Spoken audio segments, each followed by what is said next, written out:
Hello friends, स्वागत है आपका अपने चैनल बेसिक मैथ स्टडी में। जैसा कि हमने लास्ट वीडियो में इंटीग्रेशन का एक महत्वपूर्ण क्वेश्चन जो कि एग्जाम में हर बार आता है उसको मैंने डिस्कस किया था। आज हम डिस्कस करने वाले हैं प्रतिलोम त्रिकोणमिति के बारे में। सभी सूत्र, सभी फार्मूले जो कि एग्जाम के पॉइंट ऑफ व्यू से काफी इंपॉर्टेंट है। अगर आप प्रतिलोम त्रिकोणमिति के सारे फार्मूले अच्छे से समझ लेते हो तो आप 90% क्वेश्चन आप प्रतिलोम त्रिकोणमिति कर लेते हैं। बिकॉज क्वेश्चन बहुत आसान से होते हैं, मेन चीज तो इसमें फार्मूला ही होती है। अगर आपको फार्मूले आ रहे हैं तो उन पर आधारित आप सवाल आसानी से बना लेते हो।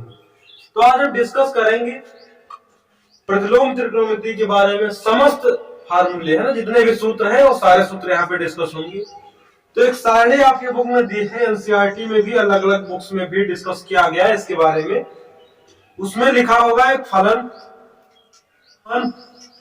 परिसर, फलन का मान नहीं, फलन का प्रांत, है ना। तो जो इंपॉर्टेंट बातें केवल उतनी बातें होंगी, सीधी बातें होंगी जिससे आपको आसानी से समझ में आ जाए, और जो कि आपके एग्जाम के पॉइंट ऑफ व्यू से इंपॉर्टेंट है वही बातें होंगी केवल। ठीक है,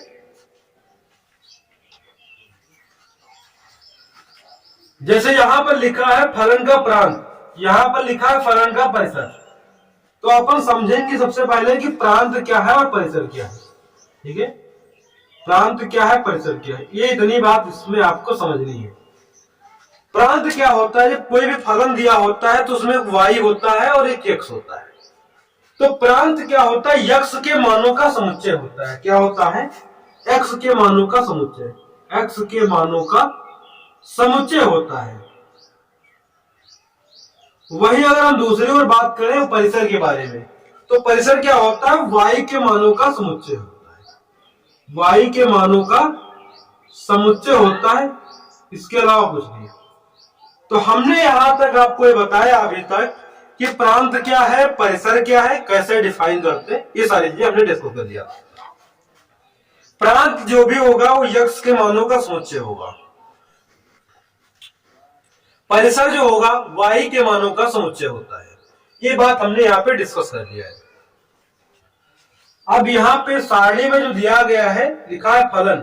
तो फलन जैसे जो standard functions of inverse trigonometry है ना, जो प्रतिलोम त्रिकोणमिति के स्टैंडर्ड फंक्शन है ना, जो हर बार आपको दिखाई देंगे, उनके बारे में यहाँ पे डिस्कशन है। जैसे पहला फंक्शन दिया गया है y is equal to sine inverse x। अगर इसके हम प्रांत की बात करते हैं तो -1 से 1 तक है, और परिसर की बात करते हैं तो -π/2 से π/2। क्यों ऐसा है देखिएगा, जैसे -1 से 1 x की वैल्यू है, x बिलोंग टू -1 से 1। इसको मैं मिटा देता हूं, ये सारी चीजें आप नोट कर लीजिए, बाकी इनका कोई विशेष महत्व तो नहीं बोल सकते हैं। क्वेश्चन करोगे आपको समझ में आ जाएगा। साइन इनवर्स x, अब x बिलोंग टू -1 से 1 अगर है तो ये अगर यहाँ पे -1 से 1 रख रहे वैल्यू, साइन इनवर्स -1 से 1, तो साइन इनवर्स -1 क्या हो जाएगा, -π/2, कामा साइन इनवर्स 1 क्या हो जाएगा, π/2। यही बात यहाँ पे लिखी हुई है, जो कि यहाँ पे परिसर की तरह डिफाइन किया गया है ना, रेंज के तौर पे यहाँ पे डिफाइन है, और डोमेन क्या है, -1 से 1। तो ऐसी सारी बातें आपको समझनी है कि y is equal to cos inverse में भी ऐसा ही है, 0 से π इसमें हो गया है। ठीक है, tan इनवर्स में सभी मतलब रियल नंबर्स -∞ से +∞ तक आप डिस्कस कर सकते हो फॉर डोमेन के लिए। यहाँ पे -π/2 से π/2 है ना। तो बहुत ही सिंपल सी बात है। अगर सारी चीज समझ में नहीं आ रही आप तो एक बार समझने की कोशिश करिए, और इनको आप स्किप कर सकते हैं, लेकिन जब आप क्वेश्चन करोगे तो आपको टेबल देखनी पड़ेगी, उसके बाद आपको अच्छी चीजें समझ में आ जाएंगी अपने आप, है ना। तो अभी के लिए मैंने टेबल डिस्कस कर लिया है, और मैं अब डिस्कस करूंगा फार्मूलों के बारे में। तो जब सबसे पहले फार्मूले आते हैं वो आते हैं sine inverse sine x is equal to x। मतलब इस टाइप के फार्मूले होंगे कि अगर बाहर इनवर्स वाला लिखा है और अंदर स्टैंडर्ड फंक्शन है ना, तो इनवर्स और स्टैंडर्ड फंक्शन हट जाएगा, और जो वैल्यू होगी बचेगी, मींस जो डोमेन होगा, है ना। जैसे यहाँ पे x है ना, तो x बचेगा। जैसे मान लो लिखा होता tan इनवर्स tan x, तो क्या बचता है, यहाँ पे x बचता है। सिंपल है ना, सिंपल है, x बचता। cot इनवर्स कॉट एक्स क्या बचता है, एक्स बचता है ना। लेकिन इसके भी कुछ कहीं पर भी आपको एक्सेप्शन दिखेंगे, वो एक्सेप्शन नहीं एक्चुअली, उनमें कुछ अलग रूल्स लगते हैं, वो मैं सारी चीजें डिस्कस करूंगा, आप पूरा वीडियो देखिए, है ना। तो इस टाइप की जो नॉर्मल तरीका यही है कि अगर साइन इनवर्स साइन एक्स है तो उसमें एक्स बचेगा, कॉस इनवर्स कॉस एक्स है तो कॉस एक्स बचेगा, है ना। अब मैं डिस्कस करता हूं, जैसे साइन इनवर्स एक्स को और क्या लिख सकते हैं। तो आपने अच्छी तरीके से पढ़ रखा होगा कि साइन का उल्टा होता है कॉसेक। क्या होता है साइन का उल्टा? कॉसेक होता है। टैन का उल्टा कॉट होता है, सेक का उल्टा कॉस होता है। तो इस बात को मद्देनजर रखते हुए हम लोग लिख सकते हैं कि sine inverse x is equal to cosec inverse 1/x। ठीक है, पहला फॉर्मूला हो गया। मैं लिखना चाहूं तो लिख सकता हूं cos inverse x is equal to sec inverse x, x नहीं, यहाँ पे एक्स था, अब हम सेक की बात करने लग गए तो उल्टा हो जाएगा, दैट मींस 1/x हो जाएगा। यहाँ पे साइन कॉस हो गया। अब टैन की बात करते हैं, तो टैन में मैंने क्या बताया, टैन रिवर्स है किसका, कॉट का, तो यहाँ पे लिखेंगे cot inverse 1/x। I hope आपको ये चीजें अच्छे समझ में आ रही होंगी, और बहुत ज्यादा कठिन भी नहीं है, बहुत ज्यादा आसान है ना, समझना चाहिएगा आपको कि साइन का उल्टा कॉसेक होता है, कॉस का उल्टा सेक होता है, टैन का उल्टा कॉट होता है, दैट्स सिंपल, है ना। इतनी चीज आपको समझनी है। ये तीनों फार्मूले बेहद इंपॉर्टेंट हैं एग्जाम के पॉइंट ऑफ व्यू से, है ना। और मैं अब डिस्कस करूंगा कुछ मोस्ट इंपॉर्टेंट फार्मूले के बारे में, इसको मिटाते रहिए भी, है ना, डिस्कस करते हैं। जैसे हम बात करेंगे साइन इनवर्स एक्स के बारे में, तो इसको मैं लिख सकता हूं cos inverse √1 - x²। Most important formula है, हर बार इस पर एक क्वेश्चन कम से कम बन जाता है, जो कि बेहद इंपॉर्टेंट है। अगर एक छोटे फार्मूले से आपको क्वेश्चन मिल रहा है एग्जाम में तो दैट मींस इंपॉर्टेंट है वो, है ना।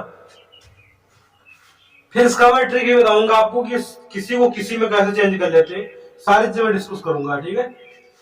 और तीन फार्मूले जो बेहद इंपॉर्टेंट है वो ये है कि अगर सेक इनवर्स माइनस एक्स है तो इसको लिखेंगे pi minus sec inverse x. अगर यहां पे लिखा हुआ है कॉस इनवर्स माइनस एक्स तो लिखेंगे pi minus cos inverse x, ठीक है। और अगर कॉट में भी अगर माइनस है, कॉट इनवर्स माइनस एक्स, तो इसे अपन लोग लिखेंगे pi minus cot inverse x. ये तीन बातें तो ऐसी हैं जिन्हें आपको नहीं बोलना, जो आप एग्जाम देने जा रहे हो, है ना। एग्जाम देने जा रहे हो, तीनों बातों को नहीं भूलना। ये तीन फार्मूले तो ऐसे है ना जिसपे क्वेश्चन बनने की चांसेस है 98%, है ना। अगर इनवर्स ट्रिको से कैसे क्वेश्चन बनता है 2 नंबर का 3 नंबर का, तो मान के चलिए इन्हीं फार्मूले से तीनों से बनेगा, क्योंकि काफी इंपॉर्टेंट है ना।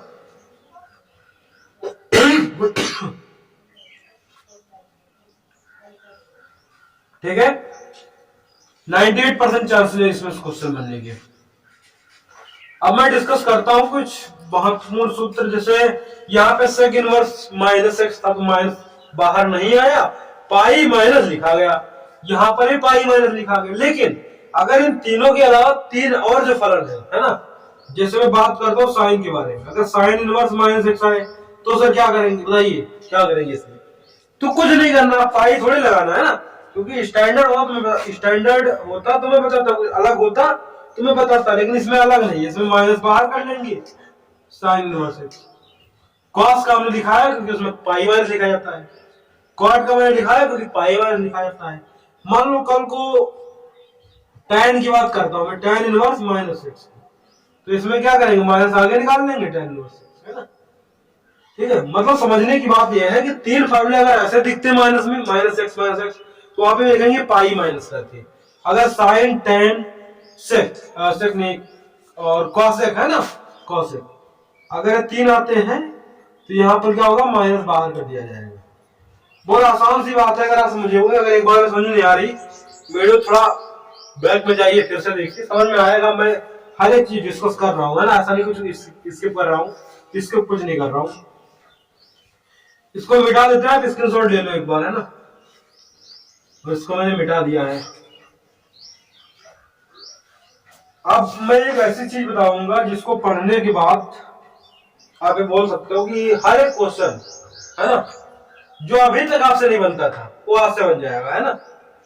जो मैं डिस्कस करने वाला हूँ एक ऐसी चीज है जिसको देखने के बाद आपका हर वो क्वेश्चन बन जाएगा प्रतिलोम त्रिकोणमिति का, इनवर्स त्रिकोण का, जो अभी तक आपसे नहीं बनता था। क्यों? देखो, सबसे पहले तो आपको सारे फॉर्मूले जो मैंने डिस्कस कर रखे हैं वो आपको पता होने चाहिए। एक बेहद इंपॉर्टेंट फार्मूला है, अभी मैं वो बता नहीं रहा हूँ, वो लास्ट में बताएंगे, है ना। पहले इसको देख लेते हैं, जो अभी कुछ छूटी है ना, sine inverse x plus cos inverse x equal to क्या होता है, ये होता है पाई बाई 2। ये फार्मूला एक हो गया, है ना। ये साइन और कॉस के केस में होता है ऐसा। अगर हम tan और कॉट में भी देखें तो ऐसा ही होगा, tan inverse x plus cot inverse x that is equal to pi by 2, है ना।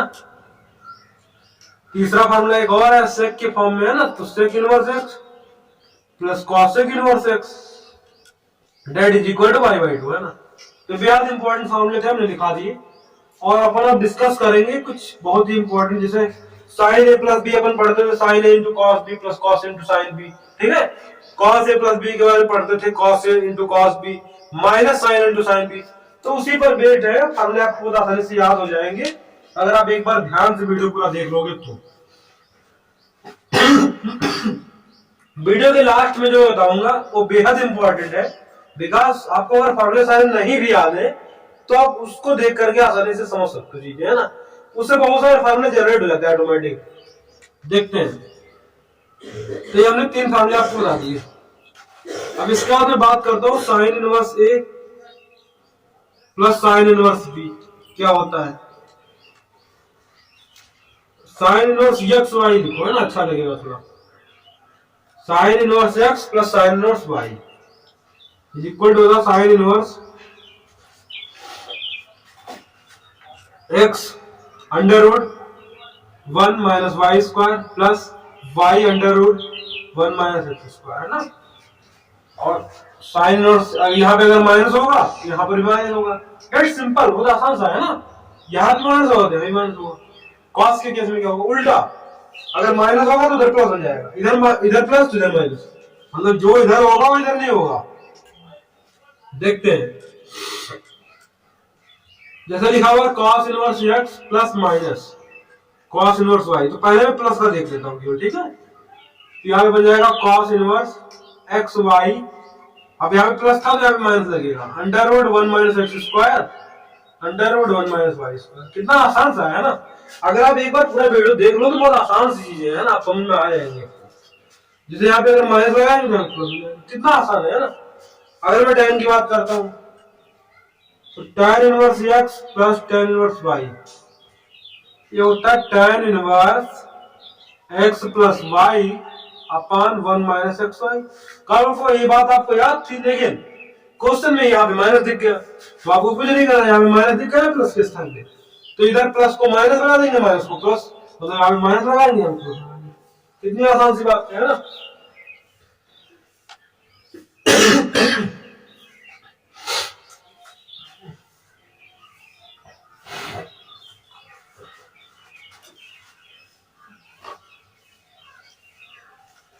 आप जो मैं चीज डिस्कस करने जा रहा हूँ शायद ही आपको पता हो, है ना। तो अगर वो चीज नहीं पता आपको, थोड़ा ध्यान से वीडियो देखिएगा, और वीडियो अगर पसंद आए तभी लाइक करिएगा, सब्सक्राइब करिएगा जिन्होंने।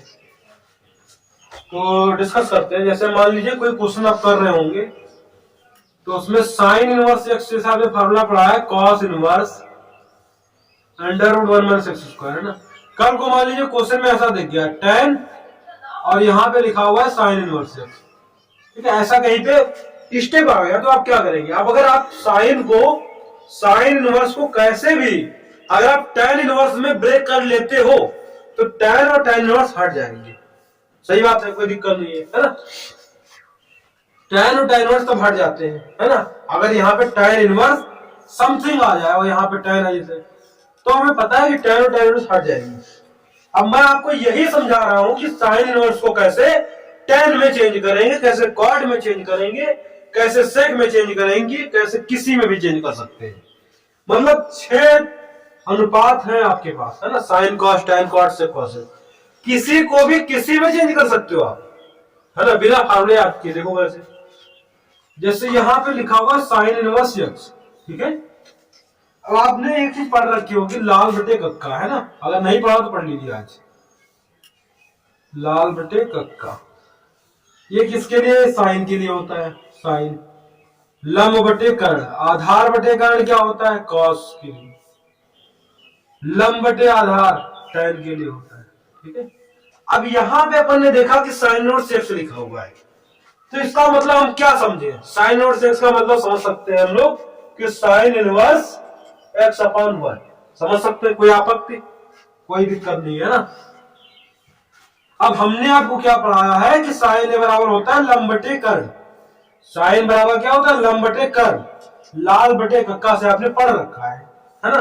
तो लंब ए हो गया, कर्ण ए हो गया, तो एक ट्रायंगल बना लो आपके अपने 90 अंश का हो गया कुल। तो लंब यक्स है, कर्ण एक है, तो लंब क्या है? यक्स है, कर्ण एक है ना। तो क्या मैं आधार निकाल सकता हूं? निकाल सकता हूं, कैसे? पाइथागोरस थ्योरम से, है ना। तो आ जाएगा under root 1 minus x square. तो अब मान लो मुझे tan में चेंज करना था इसको, है ना। साइन इनवर्स एक्स को हमें tan में चेंज करना, यहाँ पे लिखूंगा मैं tan इनवर्स। tan में क्या होता है फॉर्मूला? लंब बटे आधार, तो लंब बटे आधार, तो यक्स बटे under root 1 minus x square. मान लो सेक में बदल रहा इसे, है ना। तो सेक इनवर्स, सेक का फॉर्मूला क्या होता है? कॉस का उल्टा, कर्ण बटे आधार, तो कर्ण क्या है यहाँ पे? एक, आधार ये है, तो 1 upon under root 1 minus x square. कितनी छोटी सी बात है लेकिन कितनी जरूरी बात है ना।